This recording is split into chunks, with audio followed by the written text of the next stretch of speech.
ଜୟ ମା ମଙ୍ଗଳା ମା ମଙ୍ଗଳା ମାତାରୁ ଆପଣମାନେ ସମସ୍ତେ ଭଲରେ ରୁହନ୍ତୁ, ଖୁସିରେ ରୁହନ୍ତୁ। ମାର ପ୍ରସାଦ ସବୁବେଳେ ଆପଣଙ୍କ ମୁଣ୍ଡରେ ଥାଉ। ଜୟ ମା ମଙ୍ଗଳା ମା।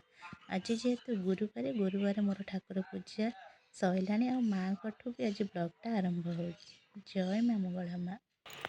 ଆଉ ଆଜି ବହୁତ ଇଚ୍ଛା ହେଲା ଚୁଲିରେ ରାନ୍ଧିକି କୋବି ଆଳୁ ତରକାରୀ ଭାତରେ ଖାଇବାକୁ। ମୁଁ ଘରକୁ ଯେଉଁ ଯାଇଥିଲି ଆର ଶନିବାରେ, ସେଇଠି କୋବି ଆଳୁ ତରକାରୀ ଚୁଲିରେ ଖାଇଥିଲି। ମୋତେ କାହିଁ ବହୁତ ଭଲ ଲାଗିଥିଲା।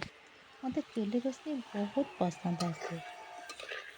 ମୁଁ ସେଥିପାଇଁ ଭାବିଲି, ଯେହେତୁ ମୋର ଚୁଲି ଅଛି, ଆଉ ଗ୍ୟାସରେ କାହିଁ ତରକାରୀ କରିବି, ଚୁଲିରେ ଯାଉଛି ତରକାରୀ କରି ଖାଇବି। ବିଶ୍ୱାସ କରନ୍ତୁ ସାଙ୍ଗମାନେ, ବହୁତ ଟେଷ୍ଟ ଥିଲା।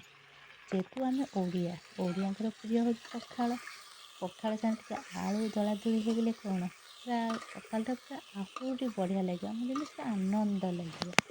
ଯେହେତୁ ଆଜି ଗୁରୁବାର, ଆଉ ମୁଁ ଆଳୁ ତ ପୋଡ଼ି ପାରିନି, କାଲି ବି ସଂକ୍ରାନ୍ତି ଥିଲା, ଆଳୁ ବି ପୋଡ଼ି ପାରିନି। ସେଇଥିପାଇଁ ଭାବିଲି ଆଜି ଆଉ ଚୁଲିରେ କୋବି ଆଳୁ ପୁରା ନସିଆ କରିଦେବି। ପଖାଳରେ ଖିଆ ପ୍ଲସ୍ ରାତିରେ ବି ଖିଆ ହେଇପାରିବ ପିଠାରେ। ଯଦି ଖରା ହେଉଥାଏ ତଥାପି ମୁଁ ରୋଷେଇ କରିଥାଏ।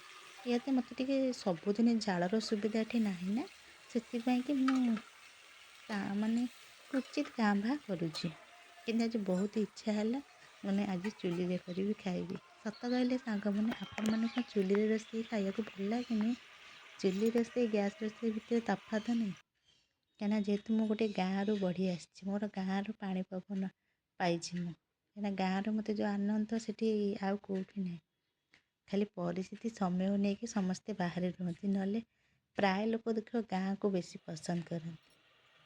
ମୋତେ ଖରା କାଟୁଥାଏ ତଥାପି ମୁଁ ଚୁଲିରେ ରୋଷେଇ କରୁଥାଏ। ଯଦି ଜାଳର ସୁବିଧା ଥାନ୍ତା, ବିଶ୍ୱାସ କରନ୍ତୁ ମୁଁ ଡେଲି ଚୁଲିରେ ରୋଷେଇ କରନ୍ତି। ଏଣିକି ଖରା ଦିନ ହେଲାଣି, ଆଳୁ ପୋଡ଼ିଲେ ଭଲ ଲାଗେନି ପଖାଳରେ ଖାଇବାକୁ। ମୁଁ ଏଠି ମସଲା କଷୁଛି, ତାପରେ ସବୁ ଆଳୁ କୋବିକି କଷିକି ପାଣି ଯୋଗାଡ଼ି ଦେବି।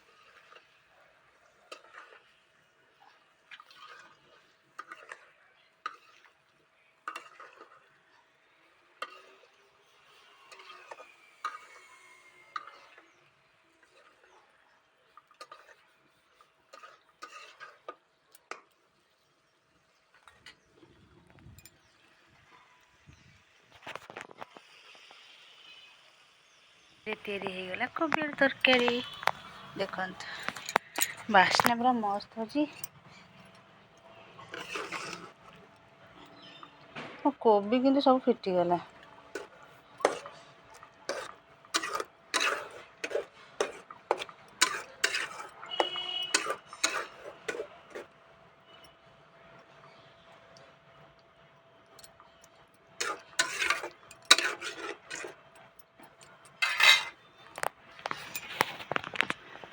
ଯିବା, ସବୁ କାମ ସରିଲା। ଖରା ବି ଦେଖନ୍ତୁ କେଡ଼େ ଜୋରେ ସୂର୍ଯ୍ୟ ମହାପ୍ରଭୁ ଅନେଇଛନ୍ତି।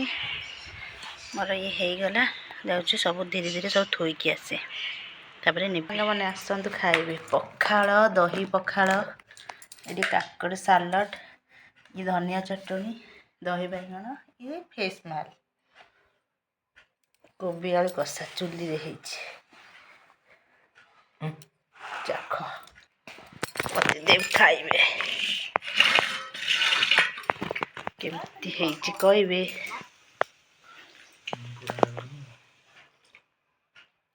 ତମେ ଖାଅ, ଖାଅ।